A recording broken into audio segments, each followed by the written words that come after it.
റൊണാൾഡോന്റെ flex വേണം പറഞ്ഞിട്ട് പാർക്കിനോ ചോദിക്കരുത്. വാപ്പച്ചി ഫ്ലെക്സ് എടുത്തന്നപ്പോ ഞങ്ങൾ സുബിച്ചേട്ടന്റെ അടുത്ത് പോയിട്ട് ഫ്രെയിം ആക്കിയല്ലോ ചോദിച്ചു. അപ്പൊ സുബിച്ചേട്ടൻ ഫ്രെയിം ആക്കി തന്നെ. അത് സിയാറിന്റെ ആഗ്രഹമല്ലേന്ന് പറഞ്ഞിട്ട് പൈസ ഒന്നും കൊടുക്കാൻ ഫ്രീ ആയിട്ട് തന്നു. ഇങ്ങനെ രസയ്യേ.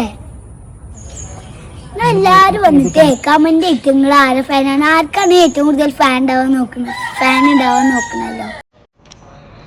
ഒന്നോക്കെ